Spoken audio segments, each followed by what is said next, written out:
Hi everybody, it's Jenny from the Missouri Star Quilt Company, and I want to wish you first and foremost a Merry Christmas. I hope you're having a wonderful day. We've done a lot of projects this year, and most of the things that quilters do, we do for others. So today I thought that I would fill your buckets a little bit and do a project just for you. When people come to retreats at our retreat center, I've often admired the pads they have under their sewing machines with the pockets in them to hold their stuff. I think those are such a great idea. So I came up with an easy way to make one so you can do something for you today. So let me show you how to do that. Here it is right here. And basically it's just a long piece of fabric. We've folded a pocket up on the front, bound the whole thing, and we're good to go. So to make this project, what you're going to need is 2 half-yard cuts of contrasting fabric, and I have used Vintage Made Modern by Amy Barrickman for RJR, and it's just really fun because it's all these sewing notions and things like that. It's just really fun. I thought it was perfect for a little pad underneath my sewing machine. And you need a half a yard of each of those. You're going to need a half a yard of batting as well. I also used this Steam-A-Seam for my binding, and I can't wait to show you how that works because that is like a little present. We love that one. So the first thing you're going to do on this is you're going to need to measure your sewing machine. You're going to need to know how wide you want this. And I told you a half a yard because as I measured my sewing machine, that was about what I needed. But make sure you measure your machine to know how wide you want it, and then buy that much fabric accordingly. So mine is a half yard, and then what I did was I took my 2 half-yard cuts and I laid them together with my batting in between. So basically I'm opening this up all the way. I'm putting this wrong side down, putting my batting on the in between like this, and then I'm putting my corresponding fabric on the top. Then I'm going to go to my sewing machine and I'm just going to straight line quilt it. So I'm just going to quilt the whole thing, you know, however long. And the reason I did this, honestly, is because I'm not a pattern writer. And so I kind of shoot from the hip and I see what's going to work for me. And so this is how it worked. So I took my half-yard cuts, I went ahead and I just sewed stitch lines down them. Now, if you look carefully at my stitch lines here, you can see they're not even, they're not perfectly straight. None of that's really going to matter because what we're going to do is once we get a piece like this, you're going to trim it up to the size you want. And mine is trimmed up, and it looks like I need to trim this edge over here. So let me go ahead and trim that. And so I'm just going to cut off where my batting is sticking out here because you want a nice clean edge. And so I'm just going to go along like that. And I don't yet know how long I need this to be. And I'll show you how I do it. This is truly a lesson on how my brain works. So, so now I've got this on here. We're going to make sure it's straight. Looks pretty good. And then I'm going to flip this up to make a pocket. Now I'm going to look at my back. Sometimes your back gets a little rumply like this when you're machine quilting it. So I'm going to look at both ends to see which end is my best bet for doing this. And I think this is going to be it because this is the end I want to fold up and make it my pocket. So the first thing I'm going to do is I'm going to make this edge straight and I'm going to sew some binding on here. Let me make sure this is nice and straight. Looks like it's just got a hair bit of a curve. There we go. All right, so now I'm going to put a piece of binding on here, and I have, I'm going to use this same gray because I'm going to fold up the pocket. The blue is going to show, and this is going to give it some contrast. So I'm going to sew this piece just straight across here like this. Let's go to the sewing machine and do that. So what I'm doing here is I'm just sewing 1/4 inch, adding my 2.5 inch strip of binding on the end. Again, I'm using the fabric that is the same, but when it curves around to the other side, it's going to have a contrasting look, which we're going to love.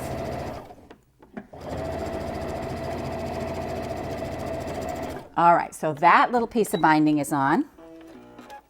And now we're going to go over to the iron, and I am going to move this stuff right here, all my little pile of goodies. And we're going to use some of this Steam-A-Seam. Now, I don't know if you've ever used this, but I love this. This is like amazing. It's a little tiny row of double stick fusible tape. You're going to lay it across here like this, and you're going to iron it on. It comes 2 rolls in a pack. And we're just going to iron this on right here like this. And it just holds it so tight. And so I use it for my binding all the time. It holds my binding down so I don't have to hold it down with my fingers. I trimmed that off, and now you just find the paper piece, the paper edge of it, and you're going to pull that off. Just pull it off just like this. And now you have this awesome little piece of fusible so that you can iron it down on your fabric and it will stay. So now I'm going to flip my binding over here to the front, and I'm just going to fold my binding so that it covers my stitch line, and press this down. And this you can actually wash this a couple of times, although I think if I were going to wash my quilt a lot, I would probably tend to machine stitch it down. But it has really awesome staying power. So if you need a quilt bound quickly, I mean, this is a great thing to use. So now I've just ironed this down on here.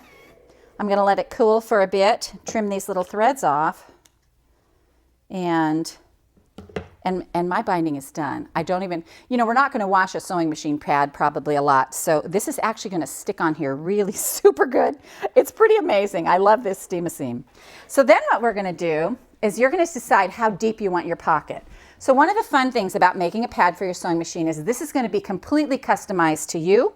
We're going to fold this up. I decided that I wanted mine to be about 6 inches deep. And so I folded mine up just to see. I'll put a little bit of ruler on it to see how close I got it here. I am at 5 3/4, pretty dang good. Here's 6 over here, 6 over here. There we go. So I'm going to put a pin in that right there, just like this. And then I'm going to make some decisions about pockets. Now, I am always losing my scissors.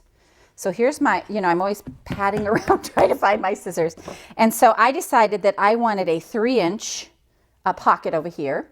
You have to remember that you have a seam allowance over here, and put a pocket in. So I have a pocket sewn on here, and you can see I went right up one of the seams of my quilting, and it's actually 4 inches from the edge, and then my scissors fit right in there.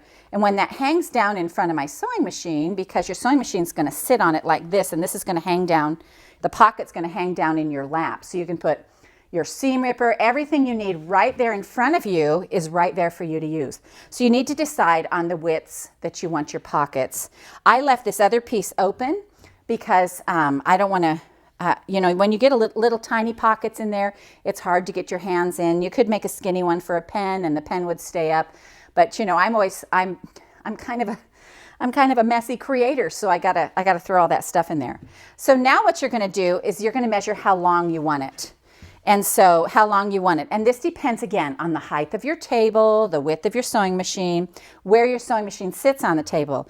So this one, it looks like I probably need it just a little bit longer than this. So I'm going to cut about this much off, about this much.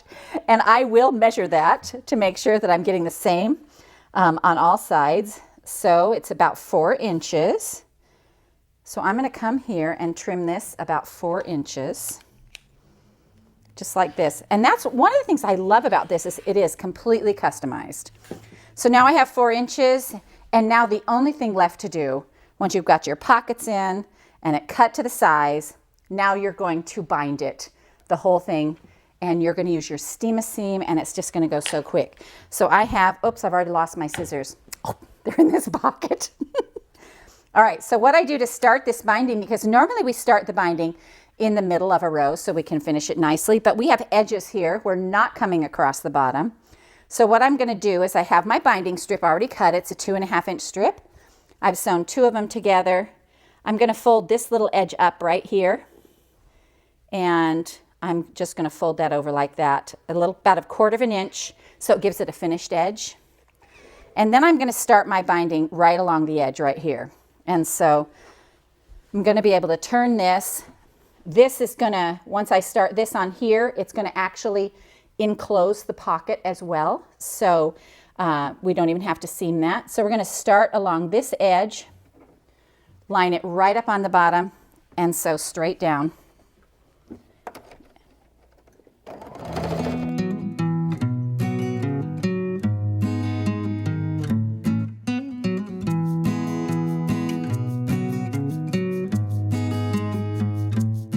All right, again, I'm almost to the bottom, so I'm going to cut this about a 1/2 inch longer, cut it right off, and then I'm going to fold up that little end piece, finger press it, and lay it over so that it's just the same length as the side of my, my mat. Make sure I get that right up in there.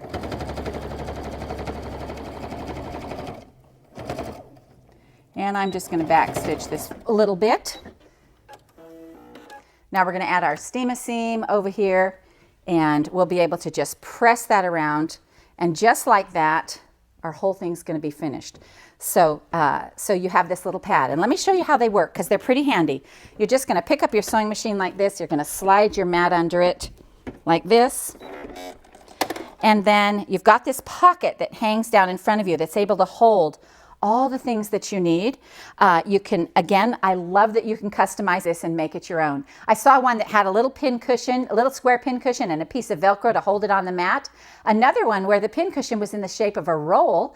Just so many great ideas out there. As quilters, we do so many things to help other people, and we hope this fills your bucket a little bit, and we hope you enjoyed this tutorial on the sewing machine mat from the Missouri Star Quilt Company.